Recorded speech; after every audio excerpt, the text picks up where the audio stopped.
अब गर्भ में स्थित देहे तथा वैराग्य।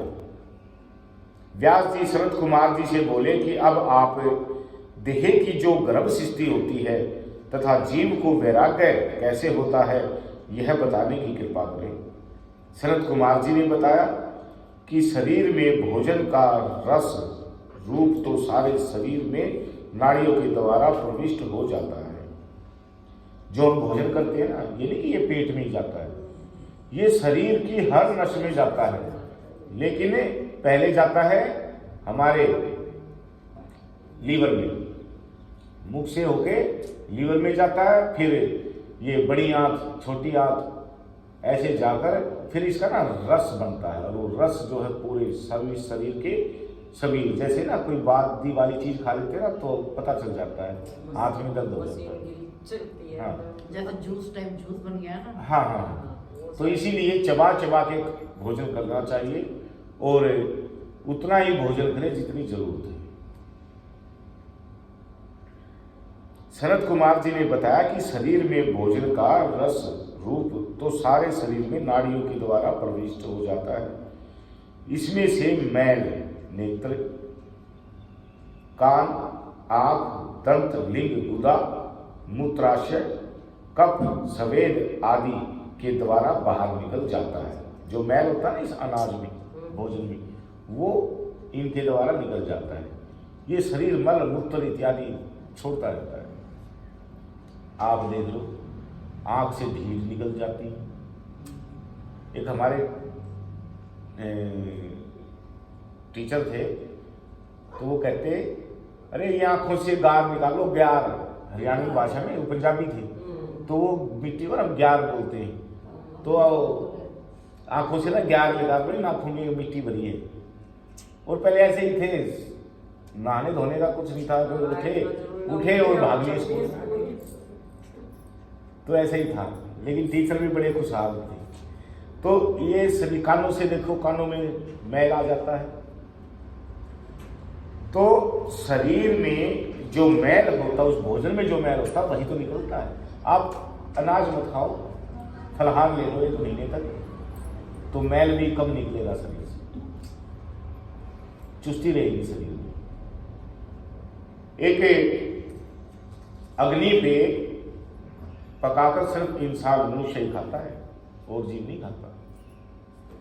दूसरे का दूध पीता है जीव, और पता नहीं क्या क्या खाते हैं। अब तो वो बर्गर, चाउमीन, डोसा इत्यादि काफी व्यंजन आ चुके हैं। लेकिन अगर शरीर स्वस्थ रखना है तो फलहार लेना पड़ेगा। फलहार में भी आजकल जो है वो दवाइयाँ इत्यादि जो है लेटेस्ट जो टेक्नोलॉजी है वो आते आते ना सारी चीजों में मिलावट हो चुकी है, सब्जियां भी। लेकिन इससे जो है जैसा हम खाते हैं वैसा ही हमारे शरीर में मल उत्पन्न हो जाता है, और समस्त नाड़ियां हृदय से जुड़ी हुई है। जितनी भी नाड़ियां हैं वो हमारे हृदय से जुड़ी हुई है। उनके द्वारा ही समस्त शरीर में रस पहुंचता है। वही रस आत्मा में परिपक्व होकर त्वचा बनकर समस्त शरीर में लिपट जाता है। फिर रक्त बनता है, और उसके पश्चात रोम, बाल, स्नायु, अस्थि, मज्जा, नख आदि उत्पन्न होते हैं। ये हमारे गर्भ की कथा है, जो हम गर्भ में रहते हैं। जब अन्न के द्वारा वीर्य शुद्ध होकर स्त्री के गर्भाशय में ऋतु काल में प्रविष्ट होता है, और उसी से शरीर बनता है। 1 दिन में वह वीर्य कलील कहलाता है। 5 दिन में वह बबूला बन जाता है।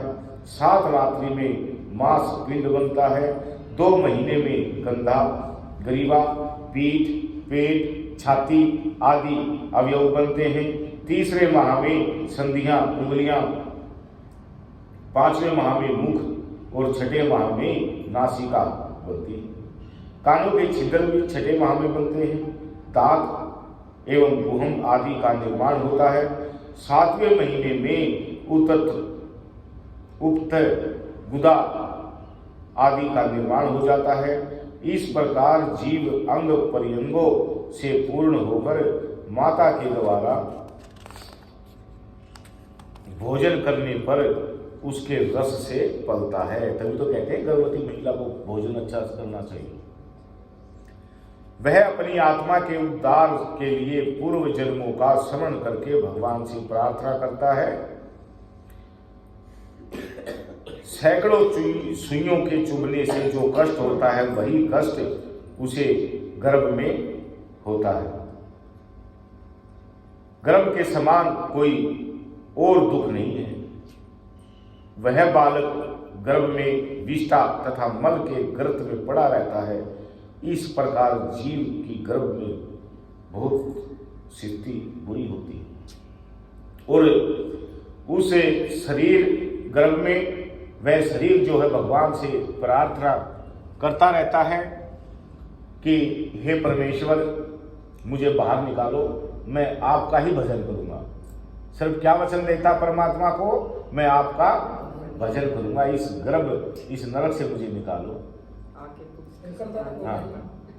और कैसे उस पर कैसी स्थिति में होता है, उल्टा, ऊपर को पैर नीचे को सर, और कहता है हो तेरे ऊपर न थे पैर तले न सिर तेरा, नूटी के भजन करूंगा हर तेरा। तेरे ऊपर न थे पैर तले न सिर तेरा, नूटी के भजन करूंगा हर तेरा। 9 मास गर्भ में झूला, तन हरि का भजन कबूला। 9 मास गर्भ में झूला, तन हरि का भजन कबूला। जब गर्भ में होता ना कि हे परमात्मा मुझे बाहर निकालो, हे हरि मुझे बाहर निकालो, मैं आपका भजन करूंगा। वो तो और जैसे ही जो है गर्भ से बाहर आता है ना, हो तू बात पाचली भूला, तू तमस्त नशे में टूला।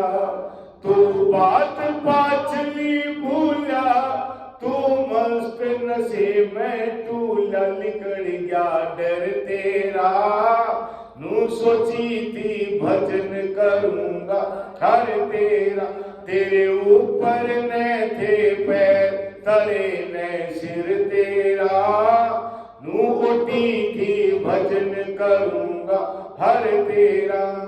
जैसे ही गर्भ से बाहर निकलता है, बाहर की हवा लगते ही जो है वो परमात्मा का वचन भूल जाता है और फिर जैसे ही चलने लगता ना बच्चा, जब पहली डंग रखता है, वो किसी चाले चाले अकड़ के तन ले जा दूध पकड़ के। किसी चाले चाले अकड़ के तन ले जा दूध पकड़ के। तेरी हाथ हथकड़ी जड़ के तन आज नहीं तड़ के। तेरे हाथ हथकड़ी जड़ के तन आज नहीं तड़ के। वो फिर की करे बेचारा, नूटी थी भजन करूंगा हर तेरा। तेरे ऊपर न थे पैर तले न सिर तेरा, नूटी थी भजन करूंगा हर तेरा। तो जैसे ही गर्भ से मनुष्य बाहर आता है और फिर वो सारी बातें भूल जाता है। जब तक गर्भ में रहता है, जब तक उसको अनप्राश नहीं दिया जाता, जब तक अपने पिछले जन्म की सारी बातें उसको ध्यान रहती है। परंतु जैसे ही अनप्राश दिया, हवा लगी, ऐसे ही जो है वो उस बात को, उस गर्भ, उस नरक को छोड़कर और फिर इस संसार के मोह में फंस जाता है। लेकिन मूल उद्देश्य क्या है कि भगवान का भजन करना ही उस जीव का मूल उद्देश्य है। बोलिए शंकर भगवान की जय।